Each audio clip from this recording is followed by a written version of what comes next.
This is really a wonderful and exciting morning today. We are having one more interesting class. So, firstly, I would like to welcome you all at American Institute of English Language Private Limited, Kuchaman's online English language platform. आज हम लोग बात करेंगे time यानी समय के बारे में। फ्रेंड्स, समय या टाइम ह्यूमन सिविलाइजेशन का एक बहुत ही अहम हिस्सा रहा है। इंसान ने अपने आविष्कारों में घड़ी का आविष्कार बहुत पहले कर लिया था। इससे पहले भी लोग समय देखने के लिए सूरज यानी सन की जो पोजीशन होती थी उसको देख करके समय का अनुमान लगाते थे। उसके बाद में घड़ी का आविष्कार हुआ और वॉच यानी घड़ी ने इंसान को समय की कद्र करना सिखा दिया। और इसी का परिणाम है कि समय समय पे इंसान बहुत सारे आविष्कारों को करता आया है और आज भी हम समय को अपनी लाइफ का एक बहुत बड़ा हिस्सा मानते हैं। समय सभी इंसानों को इक्वली मिलता है, ना कम या ज़्यादा। तो आज की इस क्लास में हम लोग बात करेंगे कि जब आपको समय के बारे में पूछना है या समय के बारे में बताना है तो हमें कैसे बात करनी चाहिए, और साथ ही साथ टाइम या घड़ी से रिलेटेड ऐसे बहुत सारे इंटरेस्टिंग फैक्टर्स जो हमारी डे टू डे लाइफ में काम में तो आते हैं लेकिन हमें उनका इंग्लिश में मतलब नहीं पता होता है। ये सबसे पहले हम लोग बात करते हैं AM और PM के बारे में। फ्रेंड्स, हम सब लोग जब भी समय की बात आती है हम AM या PM के बारे में बताते हैं, लेकिन वास्तव में AM और PM क्या होता है बहुत सारे लोगों को नहीं पता होता है। तो सबसे पहले हम बात करते हैं कि AM की फुल फॉर्म क्या होती है, PM की फुल फॉर्म क्या होती है। AM यानी दिन में 12 बजे से पहले का जो समय है और रात के 12 बजे के बाद का जो समय है उसके बीच का जो समय होता है उसे हम AM बोलते हैं। और AM की फुल फॉर्म होती है एंटे मेरिडियन। एंटे मेरिडियम यह इंग्लिश लैंग्वेज का शब्द नहीं है। This word basically came from Latin language. इसी प्रकार से PM दिन में 12 बजे से लेकर के रात के 12 बजे से पहले का जो समय होता है उसे हम लोग PM यानी पोस्ट मेरिडियम बोलते हैं। तो दोस्तों याद रखना, एंटे मेरिडियम एंड पोस्ट मेरिडियम। ऐसे ही दोस्तों हम में से कई लोगों ने सुना है मिडनाइट या जीरो टाइम। तो ये क्या होता है? कई बार आपने डिजिटल क्लॉक में देखा होगा जहां यानी आवर्स के लिए भी 00 लिखा होता है और मिनट्स के लिए भी 00 लिखा होता है। इसे बोलते हैं रात के 12 बजने का जो समय होता है उसके लिए कई बार आपने ये देखा होगा 0000, और इसे बोलते हैं हम मिडल ऑफ द नाइट या शॉर्ट में मिडनाइट। और इसी प्रकार से दिन में 12 बजने का जो समय होता है उसको हम लोग बोलते हैं मिडल ऑफ द डे यानी मिड डे। कई बार आपने सेंटेंसेस में सुना होगा yesterday I got late and I reached home midnight, यानी कल रात में लेट हो गया और मैं मध्य रात्रि को घर पर पहुंचा था। सुई वाली घड़ी में फ्रेंड्स आपने देखा होगा एक बड़ी सुई होती है जिसे हम मिनट के लिए बोलते हैं, उसको बोलते हैं मिनट हैंड। और एक छोटी जो सुई होती है जो हम घंटे के लिए काम में लेते हैं उसको बोलते हैं अपन hour hand. Minute hand and hour hand.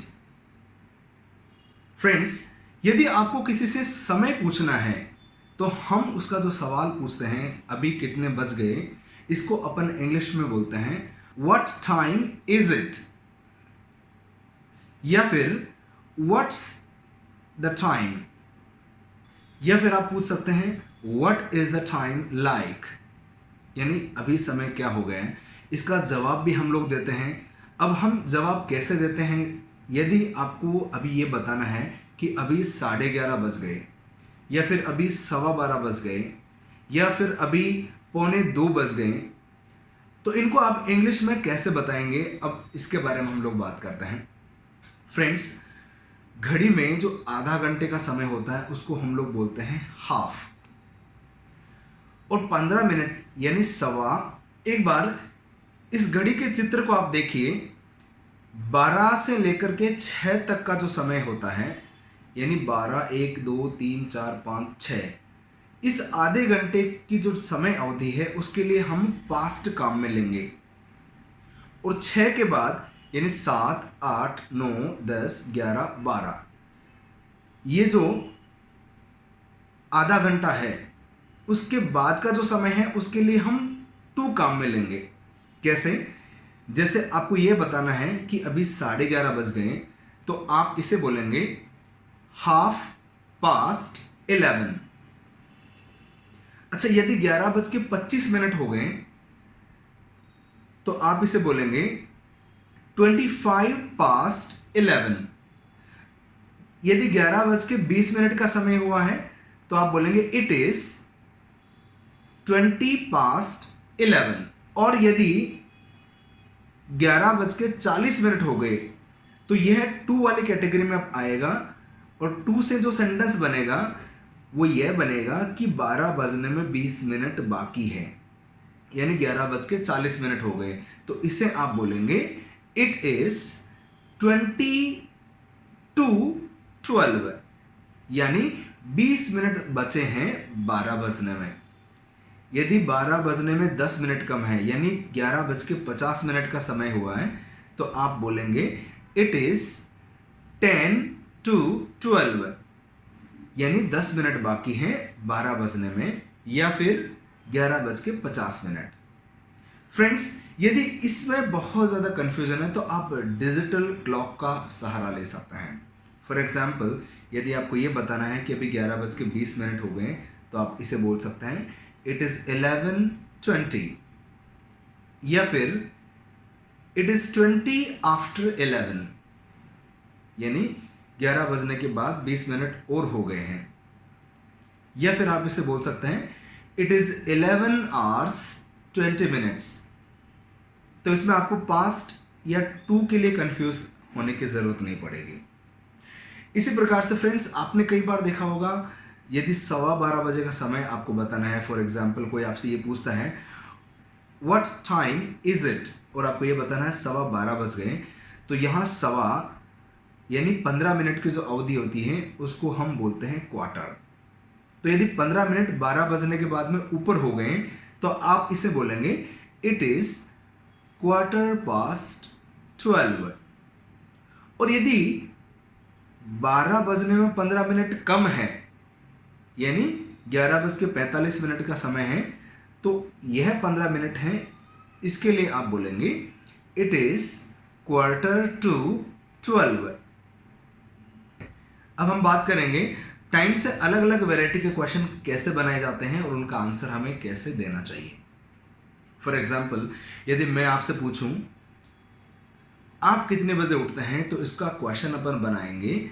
वही आपको याद है, पहले अपन ने जो क्वेश्चन बनाने के लिए फॉर्मूला याद किया था, question word, time word, doer और एक्शन। यहाँ आज का जो क्वेश्चन वर्ड है वह है what time.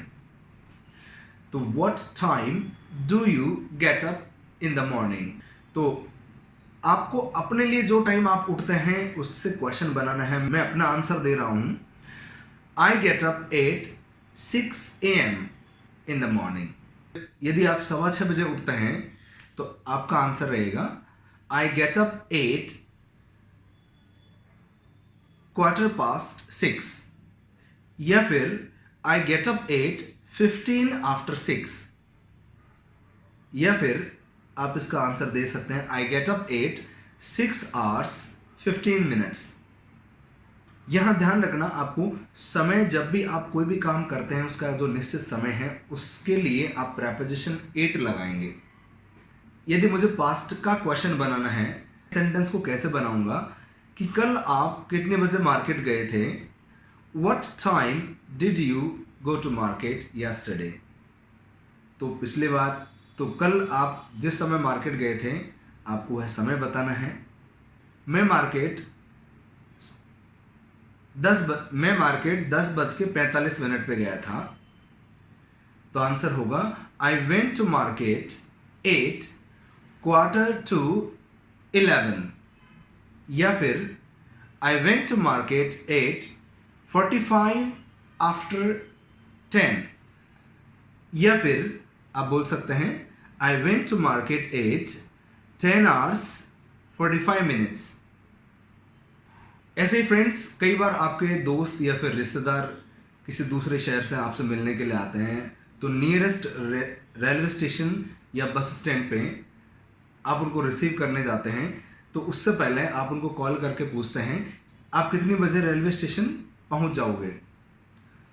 What time will you reach at railway station? What time will you reach railway station? वो आपको ये बताते हैं कि हम लगभग 1 बजे पहुंच जाएंगे। We will reach around 1 o'clock. यहाँ अराउंड इसलिए अपन ने काम में लिए हैं क्योंकि लगभग उन्होंने बताया है, क्योंकि ट्रेन का जो समय है पहुंचने का वो आगे पीछे हो सकता है। It's quite common. ऐसे फ्रेंड्स, कई बार आपने देखा होगा आप किसी ज़रूरी काम में बिजी होते हैं और आपके पास में कॉल आता है।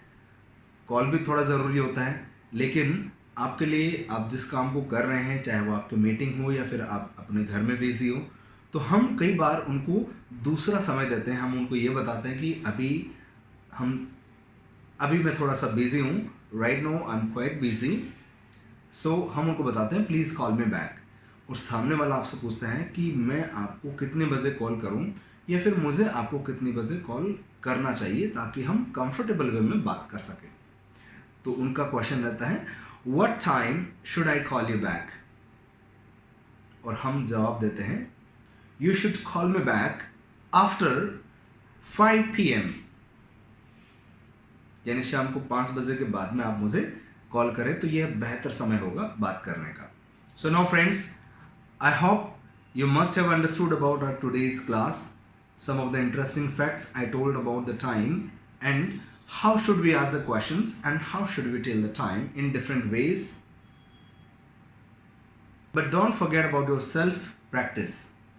खुद की प्रैक्टिस बहुत ज़रूरी है, और उसके लिए आपको सबसे आसान काम क्या है कि जो भी आप काम करते हैं जिसका एक निश्चित समय होता है, जिसका एक सर्टेन टाइम होता है, उससे रिलेटेड आपको क्वेश्चन बनाने हैं।